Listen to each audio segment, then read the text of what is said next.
त्यांच्या रूपाने तिसरा अवतार धारण केला आणि नारद 5 रात्रीचा उपदेश केला आणि या तंत्रामध्ये काही कर्म करूनच कर्मबंधनातून मुक्ती कशी मिळते याचं वर्णन करण्यात आलं। आणि मग या ठिकाणी धर्मपत्नी मूर्तीपासून त्यांनी नाराच्या रूपाने 4था अवतार धारण केला आणि त्या अवतारामध्ये मन इंद्रियाचा संयम त्यांनी उग्र तपश्चर्या धारण केली आणि तपश्चर्या धारण केल्यानंतर 5व्या अवतारामध्ये त्यांनी सिद्धांचे स्वामी कपिल भगवंताच्या रूपाने त्यांनी अवतार धारण केला भगवंतांनी आणि त्यांच्या काळाच्या ओघामध्ये लुप्त झालेलं तत्व निर्णय जे होते ना त्यांनी आपल्या आईला सांख्यशास्त्राचं ज्ञान या ठिकाणी देण्यात आलं आणि नंतर अनुसयाने वर मागितल्यावर 6व्या अवतारामध्ये दत्तात्रय झाले। या अवतारामध्ये अलक प्रल्हाद आदींना ब्रह्मज्ञानाचा उपदेश केला।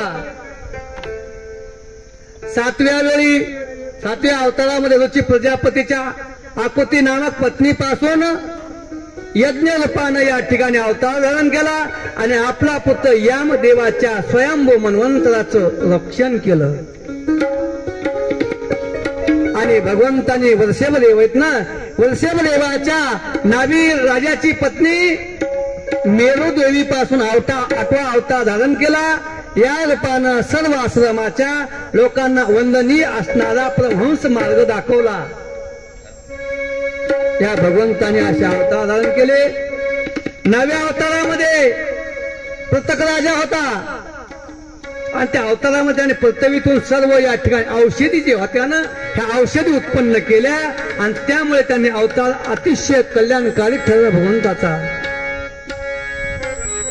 400 मन्वंतरामध्ये या त्रिलोक्यामध्ये समुद्रामध्ये बुडू लागले आणि त्यांनी त्या भगवंतांनी मत्स्य रूप अवतार धारण केला आणि त्यांचं रक्षण केलं।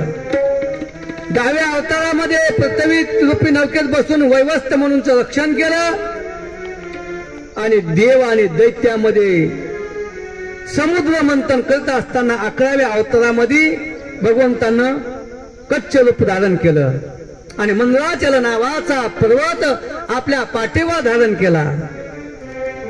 धन्वंतरच्या रूपामध्ये 12वा अवतार घेतला आणि अमृत कलश हातामध्ये घेतलं आणि त्यावेळेस सुद्धा भगवंताने एक अवतार धारण केला। तो अवतार म्हणजे मोहिनी अवतार।